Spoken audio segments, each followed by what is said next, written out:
Welcome, everybody, to episode one of Legacy Lattes. My name is Lefty, and today I have the most amazing person with me, Delise. Thank you for coming on the show. How are you doing today? I am very well today, Lefty. How are you? Oh, honestly, it's been one heck of a week, and it's been, from what I hear, quite a week for you as well. Um, Yes. what's that like so far?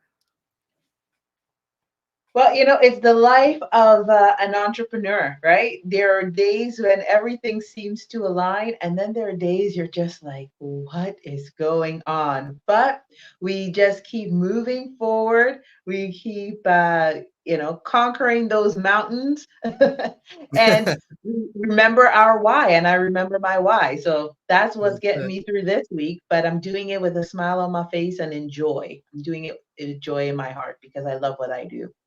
That's it. That's amazing. So, the reason for this show, for all the lovely viewers watching, is I am here to just unravel the stories of these amazing businessmen and women, the amazing stories of entrepreneurs. And if you like what you hear, we have a little twist at the end. So, Delise, you ready for that first question?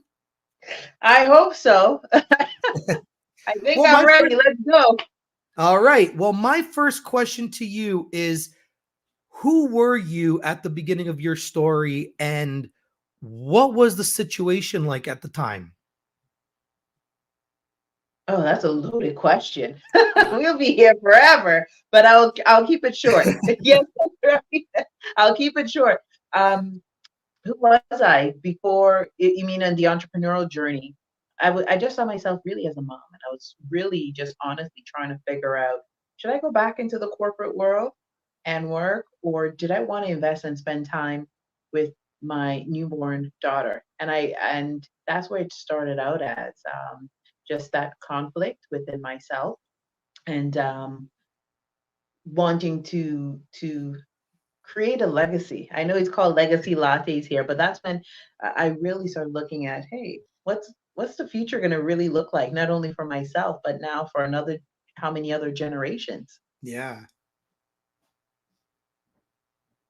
Yeah, that's incredible. And so what would you say led you down the path really to becoming an entrepreneur, like leaving that or deciding to leave that corporate job to get into the entrepreneur world?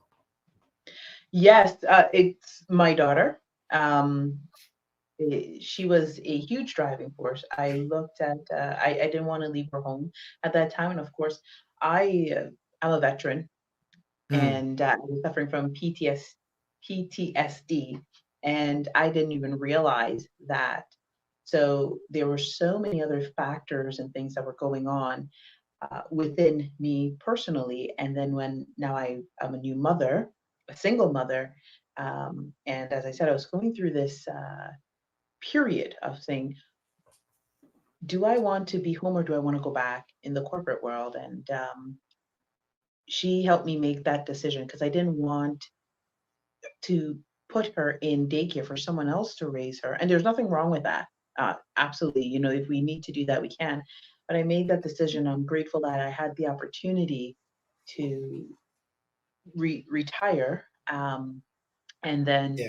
spend that time with her. Now, it's a huge sacrifice. I wasn't like, popping champagne or anything like that. It's a massive. I just want to Not be yet, very anyways. clear. Yeah, I guess. But at that time it was a huge sacrifice, right? Because I'm a single parent and I needed that income, but I did not want her to do that. And the journey started with then me now cultivating this space for her and this environment for her because I wanted her to be creative. I wanted her to be herself. I wanted her to have a voice because I remember when I was young, living in a different time and generation, having a voice was not really welcomed. It's more of a be seen, not heard kind of environment at that time. And then Mm, being in the mhm. military, trying to find my voice at that time, and then eventually finding my voice. So I wanted to really instill that at such a young age. And so there were so many things that I was doing in the home within myself, and lots of healing. And with that, she actually found her purpose so early at 3 years old. Um, After my mom had cancer and she recovered, Faith saw herself as a superhero doctor. She wanted to help other children. She just knew this is what she was supposed to do. She wanted to share her books, she wanted to share her message. And I was like, oh, okay, let's see where this goes. And that's how really this journey and the business grew and expanded. Now, yes, I had the Mhm. qualifications and all of those things, but I wasn't even thinking any of this stuff for me. I was just like so like in baby heaven at that time, I guess it was, and really focusing on what, how can I leave this legacy for this young child, as well Absolutely. as help her have a voice in a world where, it's easy not to have a voice.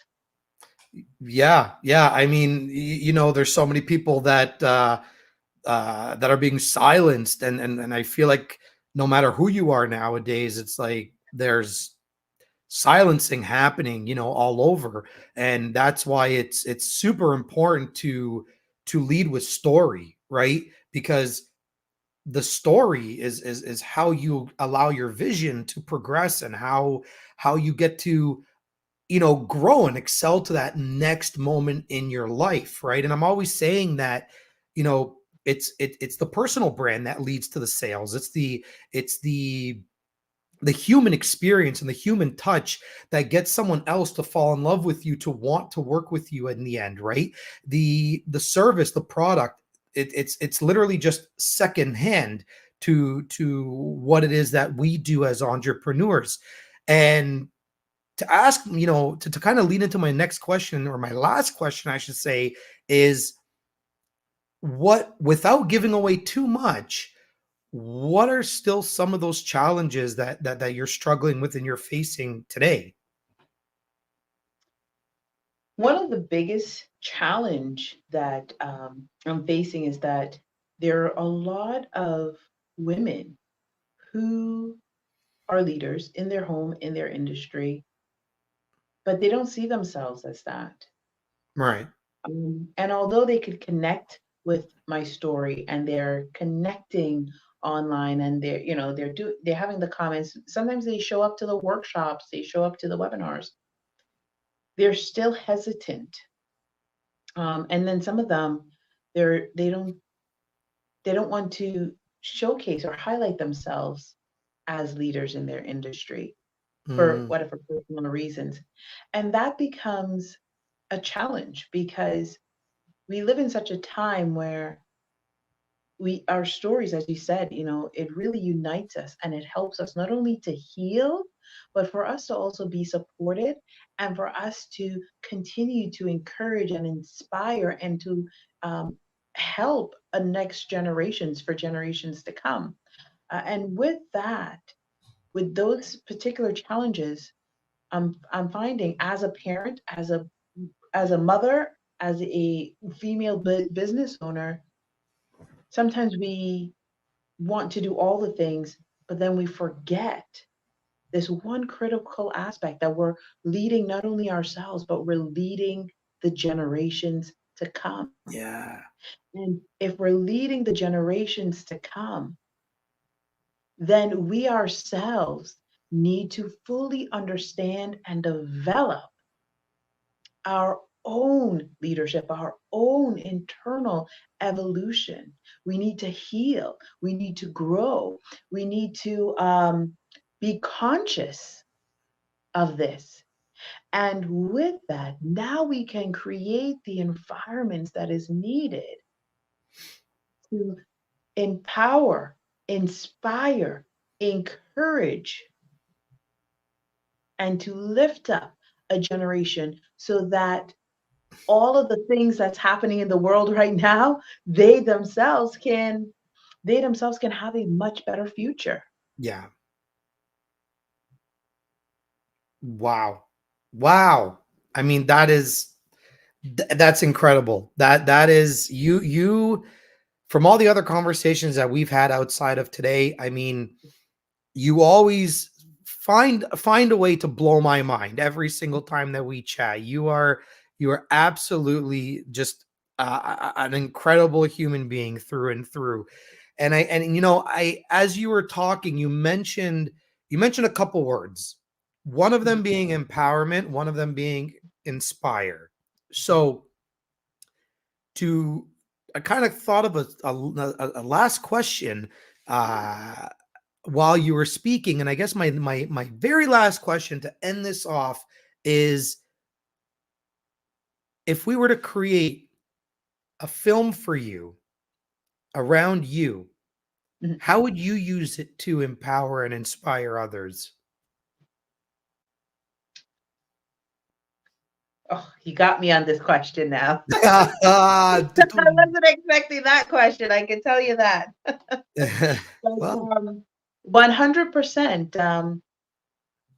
I really to empower and inspire a generation of women so that they could recognize how valuable that they are and how much they are needed, their essence, how much their strength, that internal strength, and the skills that they have within themselves, just to highlight it, to show it, to touch even just one person mhm, that can see it and say, man, I I'm encouraged today. That one person that can say, I'm going to follow my purpose. I'm going to work towards what I'm meant to do, what I'm destined to do, what I was created to do. That one person that's going to say, "Man, I'm going to do my work in joy. I'm going to raise my children in joy. I'm going to be a light in my home for my family, and I'm going to do this in such love." Not where they're burnt out, stressed out, but in a way that is balanced, in a way that is authentic, in a way that is so freeing to them that they find that inner strength, their spirit, because the word to be inspired comes from the word in spirit, to be in spirit, so that their very spirit is that lighthouse, that light on top of a hill that is attracting and magnetizing and leading others so that their light is also activated. And together in unity, a whole generation and generations can be healed, can live in purpose, can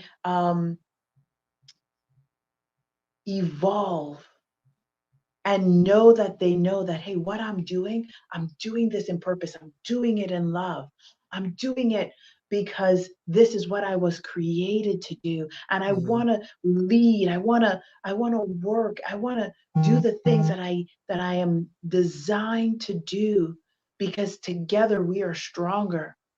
Together we can grow as a people, as a nation, and it only takes one person. And I know Yeah. we got to go, but I just want to give that one little example. And the reason why I speak like this about the one person, I'm always reminded of Billy Graham and when he got saved. And for people that probably don't know, I mean, God rest his soul. Now he's passed, but Mhm.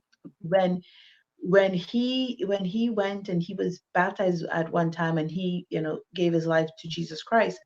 um the minister that was doing this, what did they call it, that revival, they called it revival at that time. I think they call it Right. now conferences. He was there thinking like he was going to save millions and millions of people, and that's Mhm. what he felt in his heart, that's what he believed in his heart, that was the vision that he had in his heart. Right. But Billy Graham showed up, and with Billy Graham, that one person, the millions came. And every time I look at that story, I think all it is just one. And I started that one with my daughter because in that one, that is where the millions, the billions, the trillions of lives get transformed, can be healed. Whew, absolutely. It always starts with the one. Honestly, Delise, thank you so much for jumping on the show today. Thank you so much for being episode one We are just the first episode, and there's going to be so many more amazing entrepreneurs and people coming through. But that is really it for today. We have a great segment. Delise shared some amazing information about her backstory, but guys, that's just this much of it. It's just this much. If you guys want to see her story from beginning to end unfold on the big or little screen, depending on what you're going to be watching it on, all you got to do is just below hit that super thanks, donate to this story, and I will be the first one, bells ringing, with my crew, ready to make this film happen. So, Delise, thank you once again for sharing a part of your story. And we're here to make this a community-driven platform on these live shows, on these Legacy Latte episodes. And we just want to encourage people to come together to share the power of storytelling.